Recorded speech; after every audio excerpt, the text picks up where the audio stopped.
மதுரையோட வந்து ஊழல் குற்றங்களை நான் வந்து சாட்சியோடு இருந்துவேன் சொல்லி கூட பார்த்தேன் அப்படின்னு சொல்றாரு.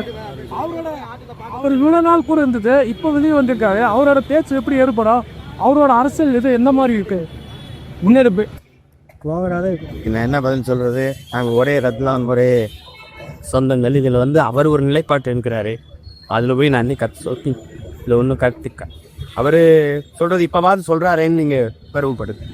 இப்போவாது அந்த குற்றச்சாட்டை இவர்களை அடுத்த முறை தேர்வு செஞ்சிடாதீங்க அப்படின்னாவது எச்சரிக்கிறார்ல, அது நீங்கள் மைண்ட்ஸ் தானே அடையும், மைண்ட்ஸ் தானே அடையணும்.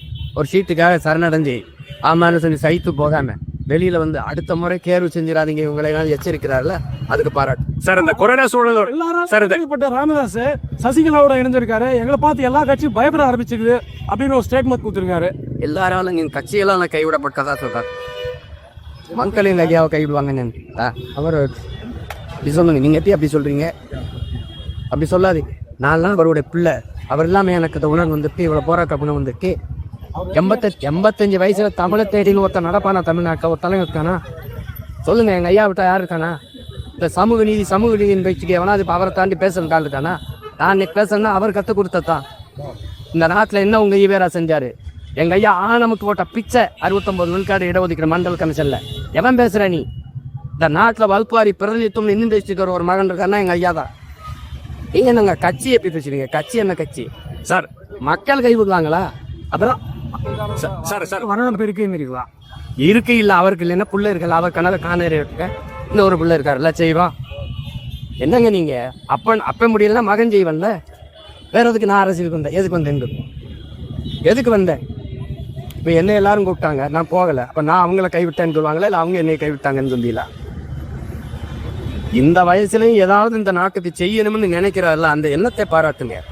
ஏன் போய் வீட்டில் படுப்போம், என்னத்தையோ போயிட்டு போகுது நாடு, ஏதோ நாசமாயிட்டு போகுதுன்னு படுக்கலாம்ல. நம்ம செய்யலைல்ல. இன்னைக்கு உங்களை உட்காந்து பேசி ஏதாவது ஒன்று பேசிட்டுருக்காருல்ல, இயங்குறாருலங்க, அதுக்கு கைதட்டி நீங்க பாராட்டுங்க.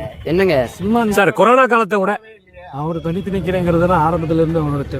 ஆமா, எங்க ஐயாவை பார்த்து, எங்க அண்ணன் வைகோவை பார்த்து, எங்க அண்ணன் திருமாவை பார்த்து, எங்க ஐயா விஜயகாந்தை பார்த்து எல்லாரையும் பார்த்து கற்றுக்கிட்டேன். கற்றறிவு விட பட்டறிவு மேலானதில்ல. 22 நாடுகளை ஏற்றி சண்டை போடும்போது என் தடவை எந்த நாட்டிலையும் ராணுவ உதவி கேட்கல, தனியா ஒத்தையாளன்னு நின்றா. அதை இப்போ சொல்லல, மொத்த கட்சி கூட்டணியை ஒத்த கட்சி மோதி வெல்லும் சார். இது நம்ம காரணம் மொத்தத்தில் வீரம் வேணும் தொடலமாதான் சார். கொரோனா காலத்தை விட கடுமையான சூழ்நிலை வந்து இந்திய மக்கள் எதிர்கொள்ள தயாரா இருக்கணும் அப்படின்னு சொல்லிட்டு மோடி பேசியிருக்காரு. இந்த கொரோனா காலத்தை விட கடுமையான சூழ்நிலை வந்து இந்த மக்கள் எதிர்கொள்ள தயாரா இருக்கணும், அப்படி ஒரு சூழ்நிலை இருக்குன்னு சொல்லிட்டு பிரதமர் மோடி பேசியிருக்காரு. தரப்போறது அவங்க தானே. ஓகேங்க சார். தேர்தலில் எதிர்கொள்ள நம்ம தயாரா இருந்துக்கணும். ஓகேங்க. என்ன சூழ்நிலை வருது, நீங்க என்ன சொல்லுங்க? நீங்க ஏற்றுக்கொண்ட பொருளாதார கொள்கை, தனியார் மய தாராளமய உலக மயத்தில் ஒவ்வொரு நாட்டையும் சார்ந்திருந்தவொன்னே அவன் அமெரிக்காக்கிறேன் ஈரான் மேல போறதுன்னா எனக்கு எரிகாத்து வர மாட்டான். இப்ப எரிகாத்துல நான் தற்சார்படைங்கிறேன். அப்ப என்னை தானே நீங்க தேர்வு செய்யணும். எங்க வந்தவன் செய்யலைன்னா அந்த செய்யறதுன்னு சொல்றவன வர வைக்கணும்லங்க. அதை விட்டு நீ அவர் சொல்றாரு இவர் சொல்றாருன்னா இல்ல. தேரியோட காலம் இப்ப சிலிண்டர் இல்ல, இப்ப எரிபொருள் தட்டுப்பாடு, பெட்ரோல் டீசல் வண்டியை விட்டு தொடச்சிட்டு சும்மா சைக்கிள் தான் போடுதான் மாதிரி விட்டு சைக்கிள். நான் கூட சைக்கிள்ல ஓட்டுக்காக்க போலாமான்னு கூட இருக்கேன். இல்ல அப்படி தயாரா இருக்கணும்னு சொல்லிட்டு பிரதமர் மோடி சொல்லியிருக்காரு. தயாரா ரொம்ப தயாரா இருக்கும். ஓகே.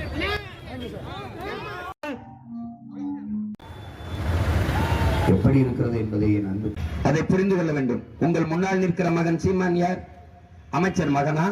இதுல முதலமைச்சர் வாரிசா? அப்பா செத்தா மகன், மகன் செத்தா பேரன், அப்படியா? இல்ல ஒரு கட்சியிலிருந்து இன்னொரு கட்சியை பிரிச்சுக்கிட்டு வந்தவனா? இல்ல பல லட்சம் கோடி பல ஆயிரம் கோடி பணத்தை